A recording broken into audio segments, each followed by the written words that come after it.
Continuando con la estructura terciaria, ya vimos la estructura primaria, que se refiere, la estructura secundaria, cuántos tipos hay, también pueden haber de tipo desordenado.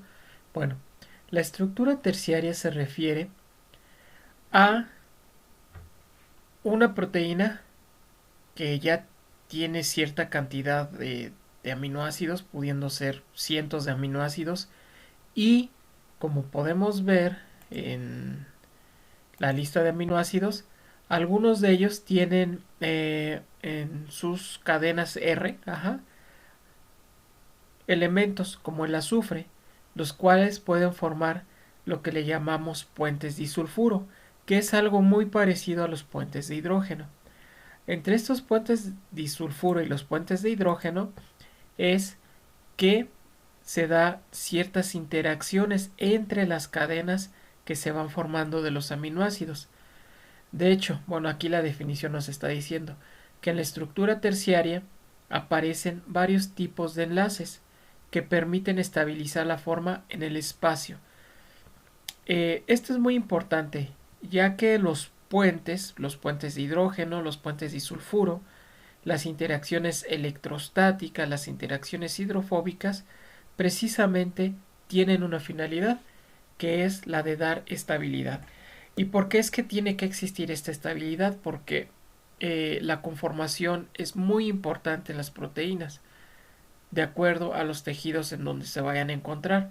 Es decir, uh, a lo que le llamamos insulina, ajá, tiene un porcentaje, una conformación de una alfa hélice, ajá, y beta-laminar de giros y una periódica, es decir, un desorden que no está así como muy establecido.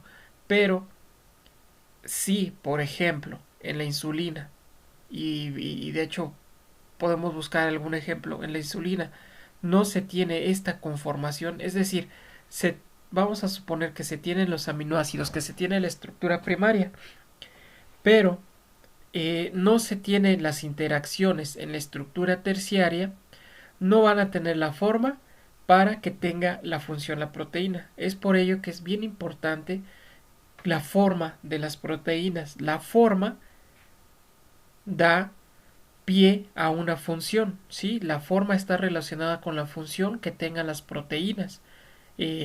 Así que en los tejidos, en la célula, en donde se requiera. Y precisamente esta forma, esta estabilización, se da por medio ahora sí que de estos puentes y de estas interacciones. Entonces es bien importante que de hecho de memoria se aprendan estas cuatro interacciones y que sepan a qué se refiere. Vamos a ver. El puente disulfuro está aquí representado y se va a dar entre un aminoácido que tenga azufre y otro que tenga azufre. Entonces aquí se va a dar esta interacción y es algo similar como el puente de hidrógeno, que de hecho, bueno, ya lo hemos visto bastante, ahora sí que bastantes veces, y aquí se está dando el puente de hidrógeno. Vamos a ver qué aminoácidos tienen azufre, entonces vamos a buscar y bueno, está la metionina y creo que nada, no, está la metionina, la cisteína y no sé si ustedes alcancen a ver otro, pero bueno, yo no alcanzo a ver otro aminoácido con azufre que te dé pie a un puente disulfuro. Entonces, la interacción que se va a dar de estos puentes disulfuro va a ser entre cisteína, metionina, o metionina y metionina, o cisteína y cisteína, o sea que dependiendo de en dónde se vayan a encontrar estos aminoácidos. Y sí, ya no tengo, nada más son esos dos aminoácidos. Entonces, bueno, aquí lo tengo y aquí vamos a tener estos dos aminoácidos, se van a encontrar y va a haber una interacción que se va a llamar puente disulfuro. Di viene del prefijo 2, dos azufres. Puentes de hidrógeno ya vimos entre el oxígeno y el hidrógeno de estos aminoácidos. Se va a dar ahí el puente de hidrógeno. ¿Qué son las interacciones electrostáticas? Las interacciones electrostáticas básicamente se están refiriendo a aminoácidos que tengan una carga. De hecho, vamos a tener, ya se los había dicho en la clase pasada, aminoácidos que tienden más a tener una carga positiva, como lo podemos observar aquí, y otros aminoácidos que tengan en sí una carga neta negativa. Entonces, como sabemos, es como los imanes, positivo con negativo se van a atraer. Al contrario, si tenemos negativo con negativo, pues se van a repeler, o positivo con positivo se van a repeler. Entonces, esto es algo así como cuando eh, usan un imán, o sea, un imán pequeño en los celulares. Ven que luego está como que este, las fundas tienen como un imancito, y eso le da una estabilidad. Seguimos hablando de estabilización de las proteínas.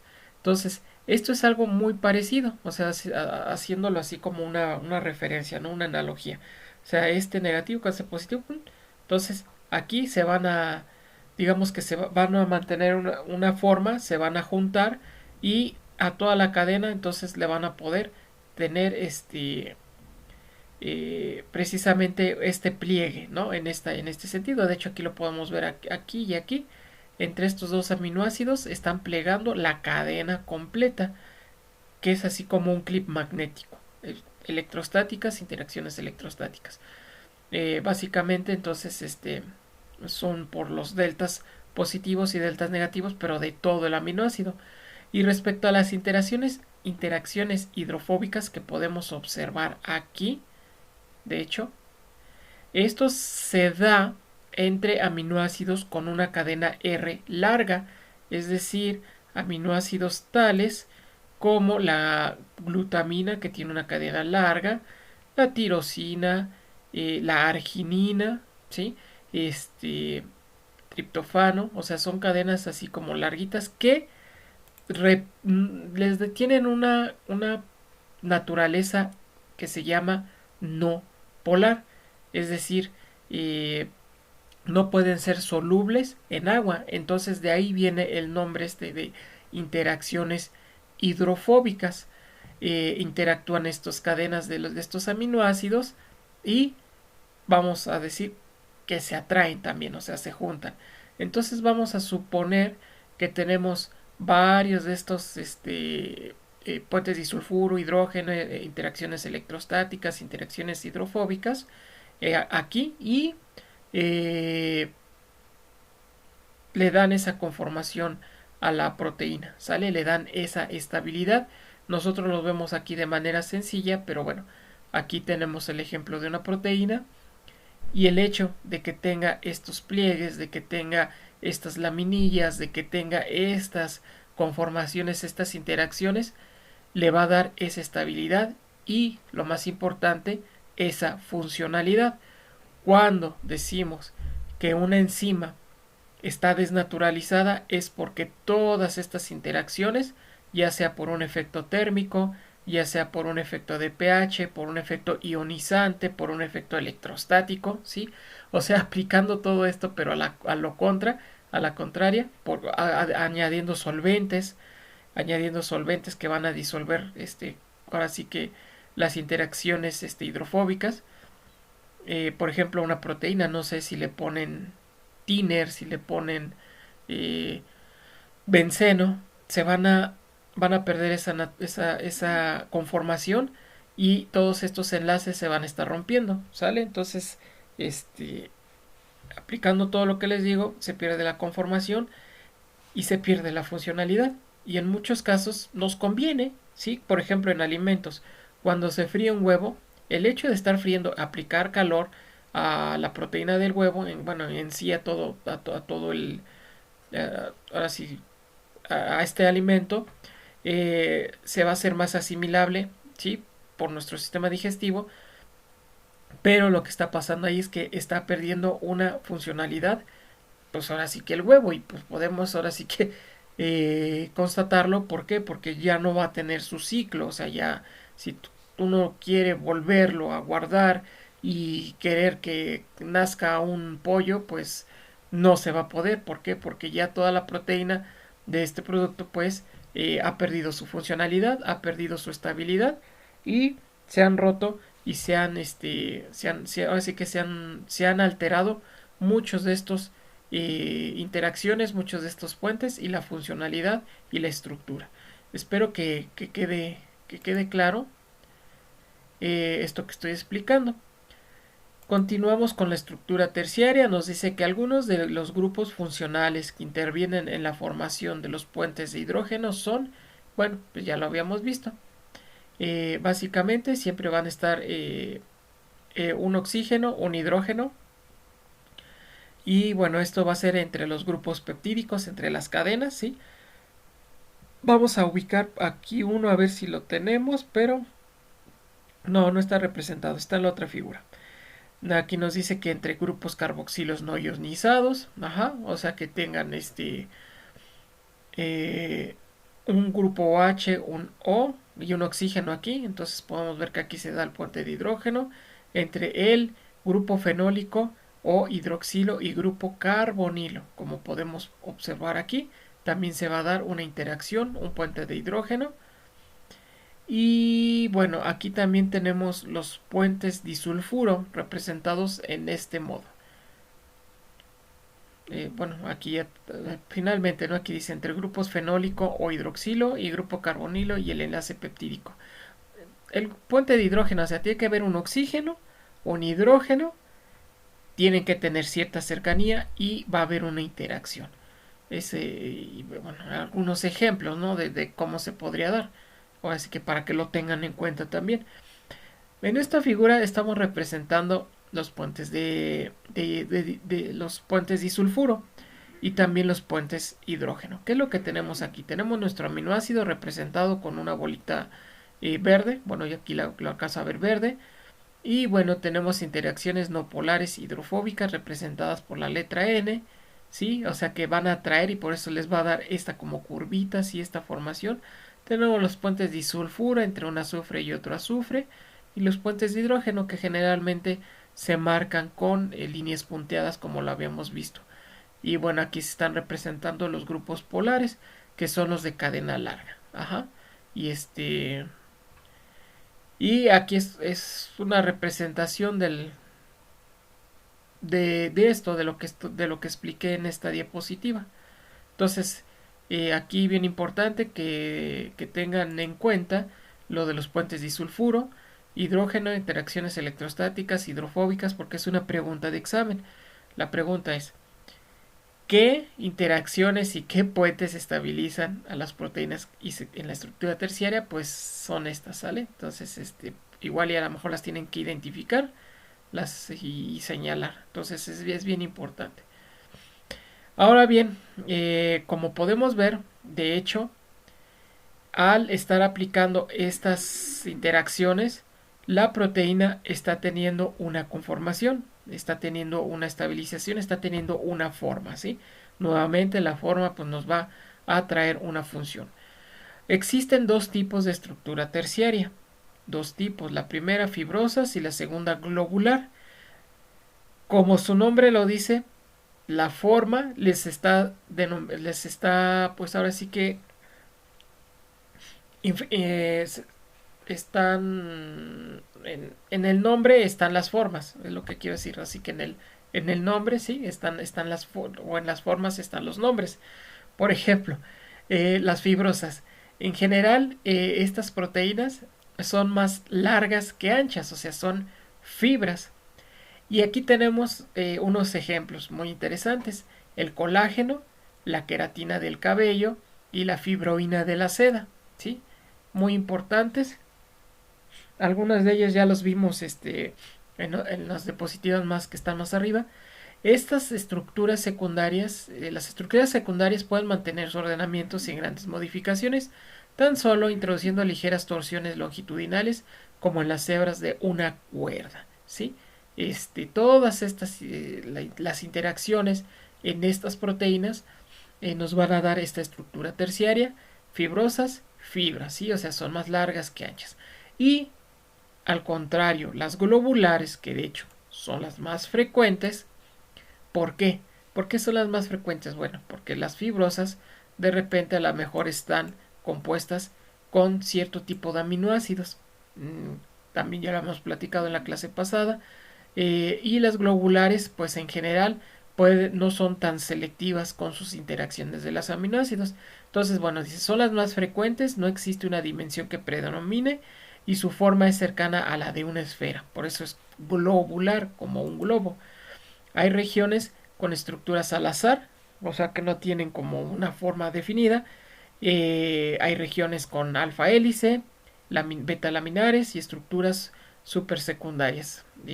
Ejemplos de, así como dimos unos ejemplos de estructuras terciarias en proteínas fibrosas, en el caso de las globulares tenemos a las albúminas y a la mioglobina, ¿sí? Esta se encuentra en el huevo y la mioglobulina en tejido, bueno, en la sangre. Mioglobina. En las proteínas globulares, que como vimos son las más comunes, las cadenas apolares, ¿sí? O sea, las cadenas que son así más largas, las que de hecho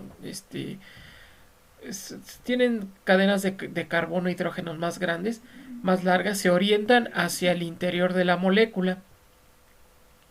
Como podemos ver aquí, vamos a buscar las interacciones no polares hidrofóbicas N. Aquí están, ¿sí? Dice que se orientan hacia el interior de la molécula y forman un núcleo compacto hidrofóbico. Es decir, que si nosotros queremos agregar agua aquí para disolver, pues no. ¿Por qué? Porque son interacciones hidrofóbicas. Es como, por ejemplo, el aceite. El aceite es una molécula hidrofóbica, es decir, ustedes agreguen agua, no se va a disolver. Entonces aquí se está formando algo similar y de hecho, bien interesante y pues lógico de algún modo, estas interacciones se dan al interior de la proteína. ¿Sí? Se están dando en esta área, no en el exterior, porque bueno, si no les costaría más trabajo ser precisamente hidrofóbicas. Las cadenas quedarían expuestas hacia el agua, ¿sí? O sea, hacia solventes polares, principalmente el agua, y no se estaría dando esta interacción. Las cadenas polares, que es lo contrario a las, ¿cómo se llama? Las apolares. Miren, aquí son apolares y aquí son polares. Se localizan en la superficie y permiten que la proteína permanezca en disolución. ¿Qué es lo que pasa? O sea, bueno, aquí podemos ver las cadenas, aquí polaridad está en el exterior, polaridad está en el exterior, polaridad está en el exterior, está en el exterior. ¿Sale? Aquí nos está indicando que son cadenas polares y están en el exterior. ¿Qué es lo que permite todo este tipo de interacciones? Bueno, que la proteína sea reconocida en la célula, que tenga una función fisiológica y que tenga funcionalidad, que sea muy funcional. Tengo interacciones apolares, interacciones polares, y eso me está dando mucha funcionalidad. Y bueno, aquí lo importante es esto, ¿no? Que ubiquen, que tengan en cuenta esto, ahora sí que lo tengan en cuenta, en el sentido de que cómo es que se dan ciertas interacciones en una estructura terciaria. Ahora bien, no todas las proteínas, no todos los péptidos van a tener una estructura cuaternaria o terciaria. ¿Por qué? Porque necesitamos que sí sean cadenas largas, o sea, que sean cadenas de cientos de aminoácidos, si no es que miles de aminoácidos. No todos los péptidos tienen una estructura terciaria y cuaternaria, no todas las proteínas. También ya se los había platicado, ya se los había especificado. En el caso de una estructura cuaternaria, está de un modo así muy, ¿cómo les quiero decir? Muy sencillo. Son estructuras que se dan de la proteína con otras proteínas, con carbohidratos, con lípidos, ¿sí? O sea, ¿por qué? Porque se formó una superestructura Y dado que, o sea, dado que los aminoácidos tienden a tener muchas interacciones, pues imagínense miles de aminoácidos, cientos de aminoácidos juntos, pues van a tener interacciones con otras proteínas, con otras biomoléculas. La estructura cuaternaria está formada de la unión mediante enlaces débiles no covalentes de varias cadenas polipeptídicas con estructura terciaria para formar un complejo proteico. Ajá, o sea, son las mismas interacciones que vimos aquí. Son las mismas, solo que, nuevamente, estas superestructuras, de hecho, tienen más interacciones con otras biomoléculas. Cada una de las cadenas polipeptídicas recibe el nombre de protómero y la proteína completa se llama oligómero, ¿sí? O sea, ya son estructuras más grandes. Entonces, bueno, aquí nos dice las cadenas polipeptídicas. Este es un protómero y la proteína es oligómero. Los protómeros pueden ser idénticos y el oligómero será homogéneo o puede ser distinto y será heterogéneo. Vamos a verlo más adelante. La beta-lactoglobulina es un dímero a pH 5,8, o sea, entre un pH de 5,8 va a estar como un dímero. Y un octámero, es decir, de 8 unidades, a pH de 3 a 5.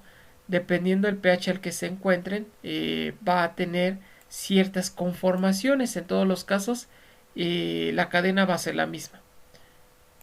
Y bueno,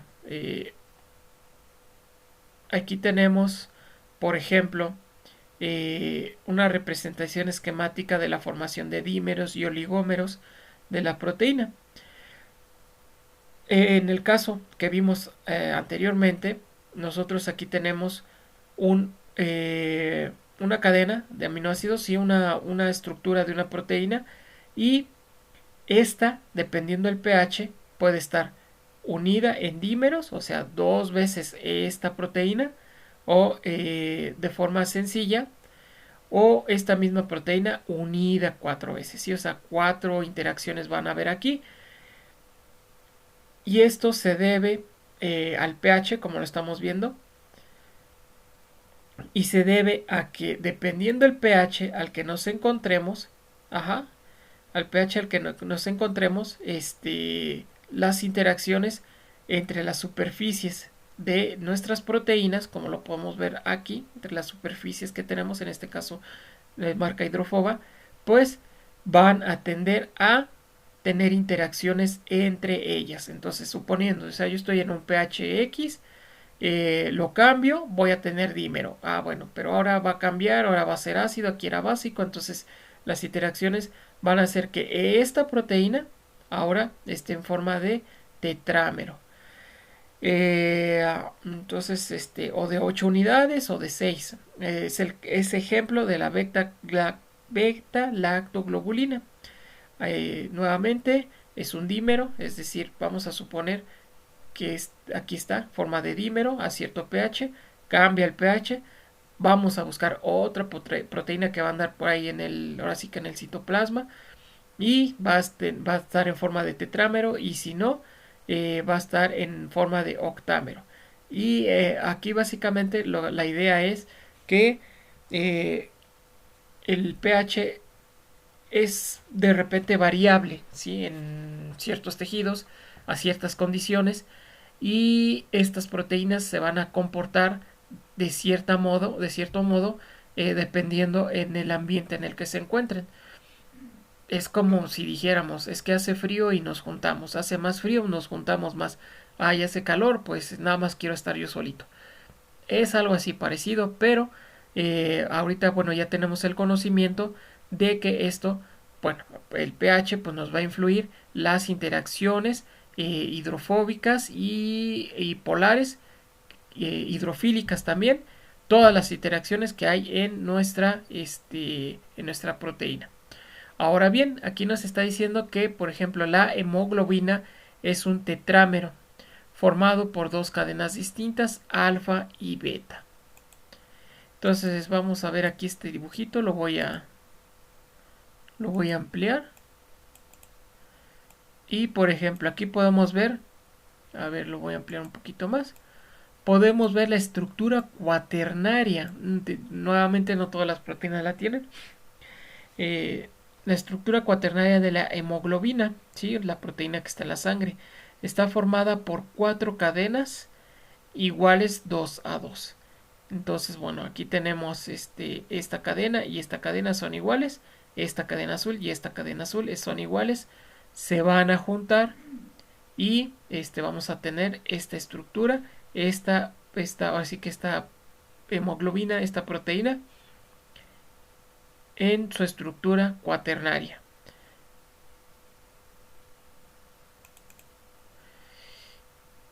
Ok, vamos a hacer un repaso de lo que hemos visto hasta el momento. Se va rápido el tiempo. La estructura de las proteínas, la primaria, pues es cómo está codificada la proteína, ¿ok? Y de hecho, esto no está en la célula, esto está en nuestras computadoras, esto está en los libros, esta es una secuencia así de aminoácidos que se da en el laboratorio. Esta es la estructura, ya la habíamos visto. La secundaria, pues pueden tenerla o puede estar en forma desordenada o en forma de hélice o laminar, ¿ok?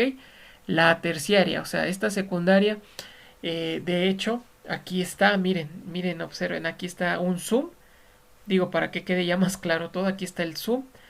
La estructura terciaria va a estar dada, o se va a formar por todos los enlaces que vimos y las interacciones que vimos anteriormente. Puentes de hidrógeno, puentes disulfuro que van a estar aquí, de hecho aquí están representándose, puentes disulfuro, interacciones hidrofílicas, electrostáticas, ¿sí? Esas es las 4 que vimos anteriormente. Entonces, aquí esta cadena polipeptídica, aquí está representado una estructura secundaria, ¿sí? La proteína en forma de hélice, pero esta hélice a su vez tiene interacciones, ¿sí? Y nos está formando este tipo de forma terciaria, ¿sí? Esta estructura terciaria. Y la cuaternaria es esta unidad ensamblada con otra unidad que puede ser igual o que puede ser distinta, pero vamos, o sea que están teniendo interacciones. Entonces son subunidades ensambladas. En este caso, en la estructura cuaternaria, esta vendría siendo su subunidad y ya en conjunto, dependiendo varias condiciones, pues van a formar una proteína con una estructura cuaternaria, ¿sale? Y no, bueno, también esta se da por condiciones de pH, temperatura y las mismas interacciones que hemos platicado. Aquí hay otra representación, digo, para que quede súper claro todo lo que hemos visto. La estructura primaria, nosotros la hacemos así que nuestros dibujitos. Nuevamente, esto no lo encontramos así que en la célula, son representaciones. Lo que sí hay en la célula, lo que sí hay en la naturaleza es la estructura secundaria, que aquí nuevamente en lugar de lámina pues tenemos la hélice. La estructura terciaria, aquí está, esta hélice aquí está representada y todo, bueno, a lo largo, ahora sí que a lo largo de esta proteína se van a dar interacciones que aquí están representadas. Estas interacciones, nuevamente estamos hablando de interacciones con puentes disulfuro, puentes de hidrógeno, interacciones electrostáticas, interacciones hidrofóbicas, que nos va a dar la estructura terciaria. Y finalmente tenemos aquí la estructura cuaternaria, que va a ser esta proteína. De hecho, miren, aquí se puede apreciar perfectamente esta proteína. Aquí está interactuando con otras proteínas similares, iguales, similares o diferentes, pero bueno, que se unen para formar una estructura cuaternaria que va a dar una proteína que va a tener cierta función en la fisiología de los organismos. Ok, bueno, pues hasta aquí el video, chicos, del día de hoy. Y bueno, lo voy a subir a YouTube, ya saben. Tienen preguntas, dudas, lo platicamos la semana que viene. Gracias.